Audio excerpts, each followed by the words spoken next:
Max. Tunog Jolens. So, ang dinig ko talaga dito, wala sa makina. Kinakabahan siya eh. Makina gusto yung patingnan eh. So, unahin natin pang gilid. So, meron tayong unang nakita dito. Kinapit mo yung bola.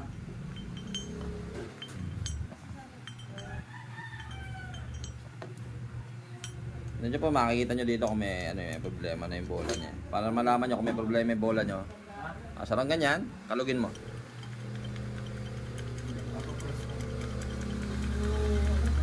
Didinig yung bola. Ayan o.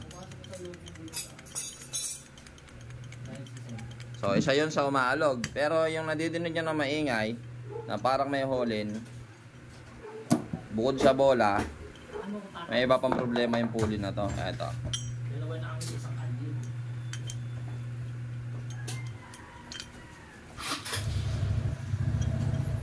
Yeah. Kung mapapansin nyo, lubog na lubog yung kanyang backplate. Ang problema nito, mapansin nyo yung slider nya, medyo maluwag. Pag lumag yung slider nya, yung pagkakaikom nito, maliit. Kung kumpara nyo sa stock, mas maliit yung ikom nito. So, naging problema, ayun. Tumatama dito yung backplate, ayan o. Anong sulok? Ito, ayan, yung pina, ayan o. Masinin nyo to side na to, ayan. Ayan o. May tama. So, yan yung nadidinig niya na parang bakal. Ito. Parang bakal. Kasi nga, umuumpog siya. Ayun. Yan. O, ayan dyan sa tumatama. Sa may backplate.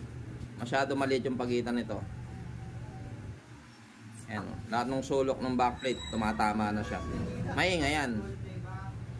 Ngayon, pagka nagpalit ka ng slider piece, medyo mawawala yan. Medyo, pero babalik lang ulit kasi bagya-bagya lang clearance ng slider piece mo. Pero muuntog talaga siya. Ang problema, kung may mabibili kang slider ng ganito, diba? Ang hirap-hanap na slider niyan. Kailangan kasi talaga medyo mapanuri ka sa pag-analyze. Kung hindi yan, malamang binuksan na yung makina mo. Ano sabi? Tensioner. Sabi, tensioner eh. Tahimik na tahimik yung makina oh.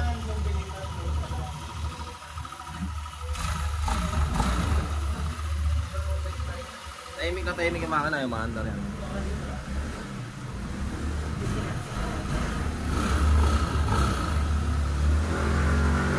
Sabi ko walang problema sa makina.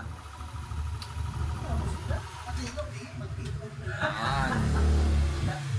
Pagka po mga ganito na aftermarket, may narinig kayong ingay, medyo dito muna kayo mag-focus, diba?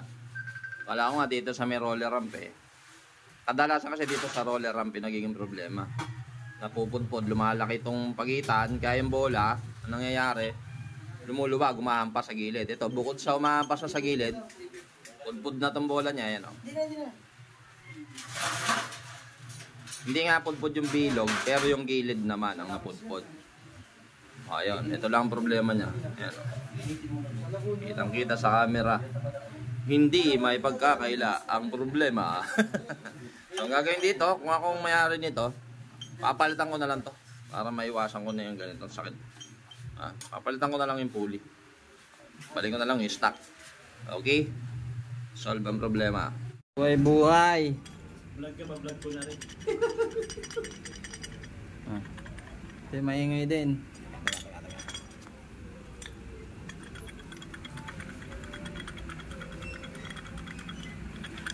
Ayan o. Parehas na parehas nung kanina to. Yung kanina sun. Ito naman, ayan o, bago yung slider piece nya, no? Bago yung slider piece, ha. Tingnan natin, ha. Ito naman, yun, nahuhulog na, bago pa. Ayan o. Tingnan natin. Parehas na parehas, doon din ang tama. Ayan o. Parehas na sa sentido, tama eh. Ayan o. Ayan o, yung kanto. So pagka po bumibirit kayo, doon mo madidinig mas malakas yan. Parang may jolens na bakal na naguuntog. So eto yon. Ayan o. Diba? Tumatama yung backplate. Sa itong side na to, ayan, bagya pa lang. Ayan o. Namumuro pa lang. Pero ito, ayan, dalawa. Isa. Dalawa. Yun yung tumatama. Ito pa o. Ayan o. Yan, mga tumatama yan. Ayan o. Na? Walang ibang tatama dyan, kundi dito naman. Yan. Ayun o, ayun o. May pakat. Kita mo, mapakat. Kita naman po natin, ano, baka sabihin niya naman, naninira na naman ako. May ebidensya kasi. So, hinahanap kasi natin kung ano yung problema. Ito naman, NMAX version 1 na wasted. Wasted yung maya. NMAX version 1 na wasted. Okay. Kala mo ha. Kala mo ganda-ganda na ng dating pulley. Palit-palit ka pa ha. Sisi ka tuloy. Ito, bago to ha. Ayan o. Ano pa lang yan no? Ilan? 3 months. 3 months. O, ayan. 3 months yan ha. May sabihin nyo, luma. Hindi yan luma. Bago yan. O, ayan o. Makinis na makinis pa sa jowa mo, di ba? Hindi naman pwedeng sabihin sa set, hindi naman sa washer, ayan o, kompleto naman. Manipis lang yan. Tama lang yung pag-a-asset, kaya nga lang, mayroon po talagang problema. So, ang nagiging problema nito, tingin ko, ito yun eh, part na to, dito yan, tama, di ba? Yun. So, ito, dapat nila itong iikumpa ng konti. Itong part na to, dapat nakalayo pa. Para hindi umuuntog to. Tsaka yung slider piece nila dapat magandang klase. Para pero hindi bago to eh. Di ba? Pero yung slider piece kakapalit ko lang. Oh, bagong palit na lang din to yung slider piece mo. Buti may nabili ka. Ang hirap nga hanapan din. Hirap din hanapan na. So ayun po. Yung problema natin din sa mga ganitong racing pulley. So, ano yan? Kaya natin binablog. Baka sakali makakita ng mga manufacturer. Gawan niyo po ng paraan na yung backplate mailayo ito. Layo nyo ng konti. Pwede naman eh. Dito.